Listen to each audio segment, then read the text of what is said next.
it's easy to try and be the quiet one and absorb as much as possible, just while being kind of like a fly on the wall. And I would say be more aggressive than that.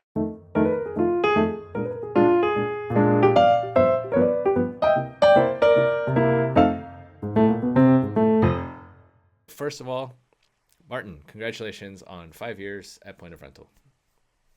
Thanks, Brian. Because it's been 5 years, I don't think I did a welcome interview. So, most people did some other work before they got here. Can you give me like a 1 minute rundown of what you were doing before you got to Point of Rental? Yeah, for sure. I was actually working at a cashless debit card system that was for arcades and amusement parks. They're called Embed. They actually work with Dave and Buster's, so I'm sure you've seen their hardware and software solution. And yeah, I was a product owner for them, working with their enterprise customers. Awesome. So how did that experience kind of help you at Point of Rental? I mean, it paved the way. So I actually went in to that organization as a tier three support. So it was actually my first kind of foray into tech. Prior to that, I was doing restaurant management, and so I kind of shifted gears, kind of changed my career path. And working there, I was actually able to define, my future and product. So as I kind of, saw my technical skills grow and the places where I was, be able to help the company the best and provide, the best solutions. It's kind of crazy, just kind of like ebbed me in that direction. So I went even from the customer support side to installation management, and then a year after doing that, they put me in the product, and so then I started helping them define their solutions and getting products to market, and did that for I think 5 years before we ran into COVID. So I'd actually worked myself into an enterprise position globally, and there definitely wasn't a need for somebody who is a jet setter working with companies across the world when 90% of the world shut down, especially the amusement sector. Yeah, no jets, no sets to be a part of. Yeah, no jets, no sets, no arcades, no amusement parks. Those were not um, deemed as vital Yep. businesses in most cities. So Yeah. yeah, Uh, that led me to leave there, unfortunately. All right. So, well, it sounds like that would, cover a large background of experience in, software and working with customers and understanding people's requirements and all that kind of stuff. So, I can see where that would help. You are what's your official title these days? I always get confused with My people's real titles. Yeah, my official title is product owner of Okay. mobile and payments. So Awesome. that's what I do today. Is that what you came here initially to Point of Rental to do, or what did you initially come here to do? I came here. Well, my original title was a product manager, but at that time, that was the only role that we had on the team. When James Morley joined us, he kind of separated out the technical side versus the strategic side. So we put a defined role for product management, a defined role for product ownership. I have a much stronger technical skill and aptitude to work, with the teams and the engineers, and so I went in that direction when we started, I guess, choosing sides, so to speak. Yeah, when it came to drawing straws. Uh, Yeah. okay, so how does your role is it?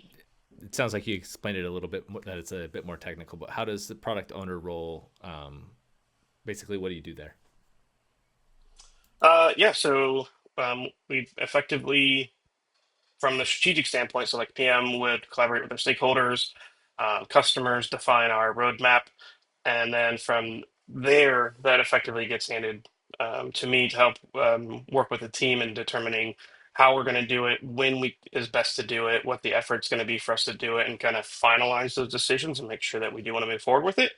And then once we do, sing it through to market. So I would then getting it, from the development side into the beta, the alpha, beta, things like that, and seeing our new features their way at the door. All right, so it's making those things happen. Making things happen. Yeah, yeah. It's like that's why I like to always say, like people just say like, "Oh, what's the difference?" I'm like, straight, strategy versus tactical, right? Right. Like Yep. actual like rubber meeting pavement is where like the PO really lends their strengths and working with, like I said, with the engineers and creating the solutions. and then getting them into customers' hands, doing feedback loops, making sure that the solutions were what we wanted them to be, and then continuing on to the next, and just kind of chomping away at the roadmap. Awesome. All right. So, what is it that you like working? Why do you like working here? I assume that you are liking it because you've been around for 5 years. Honestly, like I was like sitting there trying to, you preempted me with these questions, and I was like, I don't want to say the word culture, but I mean, it's the company's values, man, and how everyone puts it into practice is one of my favorite things about working here. There's an amazing atmosphere. It's very collaborative. The teams work, well with one another. We have great support from one another. And then even just the team dynamic, just working with different skill sets, different levels of strengths, weaknesses, and things like that across the board, and having all these opportunities, especially from, where I sit, where, like I said, I get to work with everyone from stakeholders all the way into support and the customers and everything. So I really do see all the faces in the business and the point of rental. So yeah, I think I would have to highlight those two key things is the people and their values, and then my ability to work with such broad groups of those people. Awesome. Okay, I ask all our new people, hey, tell us something about yourself that's not work related. So, can you tell me about something that you do outside of the office and the home office Yeah, even? yeah. Usually I bring up travel because that's like an obvious one, but like I say it too much. One I don't talk about as much is I actually really love like food production and cooking, and I like to say food production because I also like dabble in like fermenting things, making sauerkraut and kombucha and stuff like that, and like really getting into a bit of the science of food creation and food production. And then I find it very therapeutic to, all the way from like, getting the goods and shopping and or creating some of these things. Like I said, like if you're fermenting something, for instance, like let's lend ourselves to sauerkraut, for instance, like you might invite people over for like brats and hot dogs, right? Like I started 5 weeks ago chopping cabbage and sweating it down and fermenting it and checking it every 5 days, like, and so like I really love just like I said, that whole science behind it, the attention to detail. I got into a bit of baking over the last year, so I really tried perfecting baguettes so I could make like the perfect banh mi. Mm-hmm. That was a lot of fun. All right. Well, you're gonna have to send me the recipe that you found that works for that. But yeah, I was thinking how funny it was about your fermenting. It's like, oh, that sounds exactly like you're just bringing your work over into food. It's like, let me prepare, let me set out the things that we have to do in advance to Let take me care of it. execute on it, Yeah. get it out to people, get feedback. Yep. All right. Let's pretend you're talking to a new pointer as a wise, learned pointer. What advice would you give him? Absorb from those around you. So, like I said, there's an amazing team dynamic. Everyone's very collaborative. That being said, everyone's incredibly busy, and so like they don't know what you don't know. So, to a new pointer, I'd say raise your hand as often as possible, engage those around you as often as possible. Everyone has been willing to, help build another person. Provide information, help train them on something, especially if you're new to rental. There's so many at the organization who come from a rental background that you can spend 30 minutes or an hour with. It's just invaluable. And so, there's at times when I'll see someone, I won't necessarily see it struggling, but like I'll kind of, I'm like, hey, is there, like, you need, like, oh, I don't really understand this. It's like, oh, no, raise your hand, raise your hand, raise your hand. People are always going to help you, but you got to call it out. Yeah, it really embrace that like I'm new here role of like Yeah. I'm new here. Why would I know this stuff? Yeah. And be a sponge. And so if you, like you said, if you embrace that, and you really just ping everybody, throw one-on-ones up, listen into a call and shoot someone a meeting thereafter saying, hey, could you explain to me what you were talking about? Like that, whatever purpose or thing that may have been like, um, yeah, I would definitely say that like you see, I think it's easy to try and be the quiet one and absorb as much as possible, just while being kind of like a fly on the wall. And I would say be more aggressive than that would be my advice, and really get in there. All right, I'm going to condense that to be more aggressive. Be aggressive. Yes. All right, let's pretend this is the Oscars or some awards show. What was it, the Emmys recently? I don't know. But let's Yep. pretend that you can thank some people, pointers or not, that have helped you get to where you are today. Who are you thanking in your speech?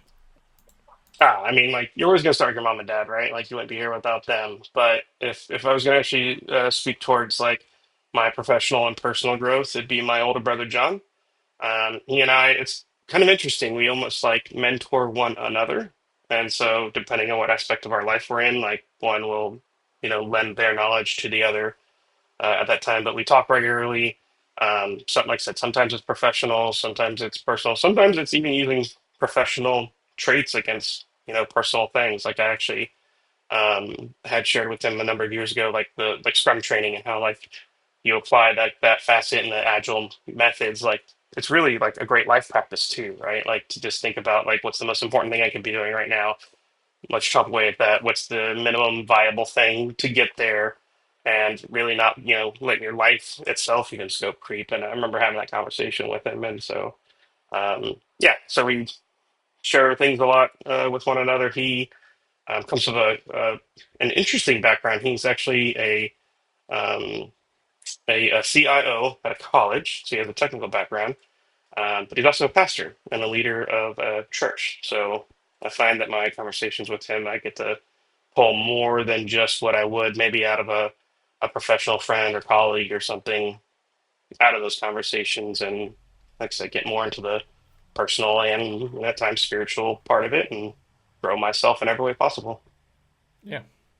So, yeah. All right. Thanks, Anyone John. outside of your family or no? If you listen to this, nah, I'll leave it at them. I'll keep it a family. Then I'll have to feel bad for anyone I left out. All right, there we go. Well, thank you again for 5 years here at Point of Rental, and thank you for joining me today, Martin. Congratulations, and I'll see you in another 5. Yeah, man. Appreciate you, Brian.